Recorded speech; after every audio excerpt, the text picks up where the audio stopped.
PlayStation 5 of all places. That's right. The franchise that built Halo is now heading to Sony's console. And listen, I know the console wars are dead. I already know it, but I gotta say this feels weird, like maybe I'm just an old grumpy man that's like change is scary and all that kind of stuff. But I know Xbox has been like, sort of gearing up and getting us ready for this type of inevitable moment to where Halo was going to come over to PlayStation 5. Hell, Gears of War and Forza did.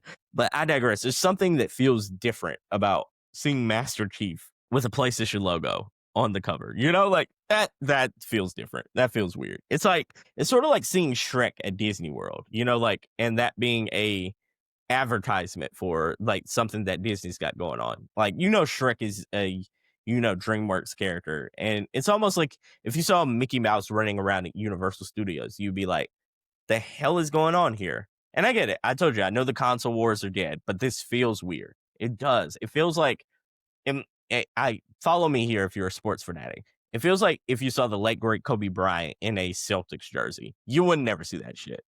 Like that would be like it would be like blasphemy. You know what I mean? It's almost if you saw Yoda pop up in Star Trek. You're like, that feels off. Both fandoms would just sour at that idea. Anyways, now to be clear, let's go back to Halo.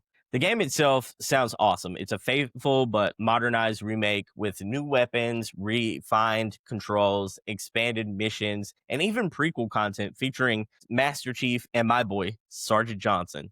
And it's also adding sprinting, which will make like some fans cheer and then others riot because, it's Halo and there's a purist side of Halo out there where people want it to be faithful, absolutely 100% faithful to the original. And then there's other people who don't mind it getting some quality of life updates. I think sprinting is one of those things I'm not going to trip about because if it makes it easier to like run around some of those samey looking gray ass corridors that Halo was like littered with and it was easy to get lost in, then I'm all for that.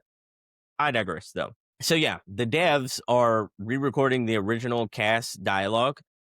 They're updating cinematics and they're refining gameplay flow.